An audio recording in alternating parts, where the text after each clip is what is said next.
સ્થાનિક સ્વરાજ્યની સંસ્થાઓની ચૂંટણીમાં આમ આદમી પાર્ટીના ઉમેદવારોને પોલીસ દ્વારા ખોટી રીતે હેરાનગતિ કરવામાં આવી રહી હોવાના આક્ષેપ કરવામાં આવ્યા છે। આમ આદમી પાર્ટી દ્વારા ભરૂચ જિલ્લા પોલીસ પર ગંભીર આક્ષેપો કરવામાં આવ્યા છે। પાર્ટીના જિલ્લા પ્રમુખ દ્વારા પોલીસ અધિક્ષકને લખાયેલ પત્રમાં જણાવાયું છે કે સ્થાનિક સ્વરાજ્યની ચૂંટણી પ્રક્રિયા દરમિયાન પાર્ટીના ઉમેદવારો, કાર્યકરો અને પદાધિકારીઓને પોલીસ દ્વારા ખોટી રીતે હેરાન કરવામાં આવી રહી છે। છેલ્લા કેટલાક દિવસોથી ભરૂચ જિલ્લાના વિવિધ પોલીસ મથકો દ્વારા આપના કાર્યકરો અને ઉમેદવારોને બિનજરૂરી રીતે દબાણ કરવામાં આવી રહ્યું છે। કેટલાક કેસોમાં ખોટા કેસ દાખલ કરવાની ધમકી આપવી અને પોલીસ સ્ટેશનમાં બોલાવી હેરાનગતિ કરવાના બનાવો પણ સામે આવ્યા હોવાનો પત્રમાં ઉલ્લેખ છે। આપે આ પરિસ્થિતિને લોકશાહી માટે હાનિકારક ગણાવી છે। પત્રમાં જણાવાયું છે કે લોકશાહી દેશમાં દરેક રાજકીય પક્ષને સમાન અધિકાર મળવો જોઈએ અને ચૂંટણી દરમિયાન પોલીસ દ્વારા કોઈ પણ પ્રકારનું પક્ષપાતી વર્તન યોગ્ય નથી। પાર્ટીએ પોલીસ અધિક્ષકને વિનંતી કરી છે કે તમામ પોલીસ સ્ટેશનોને યોગ્ય સૂચના આપી આ પ્રકારની હેરાનગતિ તાત્કાલિક બંધ કરવામાં આવે। સાથે જ જ્યાં ખોટા અથવા બિન આધારભૂત કેસ નોંધાયા હોય ત્યાં યોગ્ય તપાસ કરીને જવાબદાર લોકો સામે કાર્યવાહી કરવાની માંગ પણ કરવામાં આવી છે। જે લોકોએ ઉમેદવારી નોંધાવી હતી ને એ લોકો ગઈકાલે જે ફોર્મ ભરવા માટે જવાના હતા, કેટલીક સીટો ઉપર આમ આદમી પાર્ટીના જે ઉમેદવારો છે ઉમેદવારી પત્રક નથી ભરી શક્યા।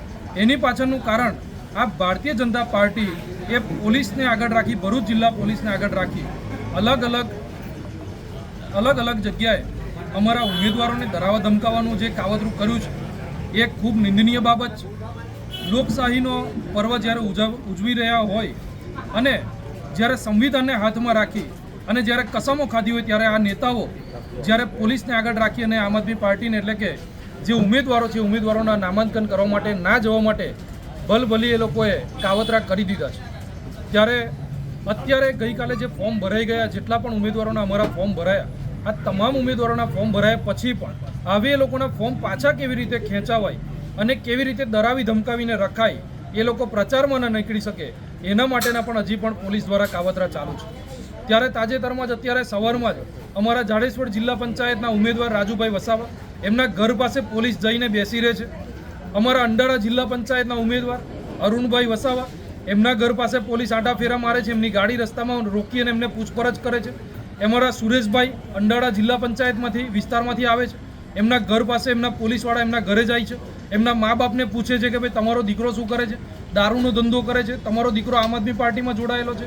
અમારા બાળગુજ જિલ્લા પંચાયતના ઉમેદવાર વીરસિંહ બાપુ એમની એક્ટિવા એમના ઘરના આંગણે પાર્ક કરેલી એ એમને ડિટેન કરી લીધી પોલીસે। આટલી બધી તાનાશાહી આ ભારતીય જનતા પાર્ટીને અત્યારે ચાલી રહી છે ગુજરાતની અંદર। ગુજરાતની જનતાને આ વખતે મજબૂત વિકલ્પ છે, ગુજરાતની જનતા પાસે મજબૂત વિકલ્પના રૂપે આમ આદમી પાર્ટી છે, એટલા માટે આ વખતે ભારતીય જનતા પાર્ટી ડરી ગઈ છે। આમ આદમી પાર્ટીથી ડરે છે, તમામ નેતાઓ ભારતીય જનતા પાર્ટીના નેતાઓ ડરે છે। આજે આમ આદમી પાર્ટીના કાર્યકર્તાઓને કેવી રીતે તોડી અને ભારતીય જનતા પાર્ટીમાં લઈ જવા એવા કાવતરા કરે છે, પરંતુ આમ આદમી પાર્ટીનો એક એક નેતા, એક એક જે કાર્યકર્તા છે એ આજે ભાજપના 100 જે નેતાઓ છે એમના બરાબર આજે કામગીરી કરી રહ્યા છે ને ગુજરાતની અંદર ગુજરાતની જનતાનો અવાજ બુલંદ કરી રહ્યા છે।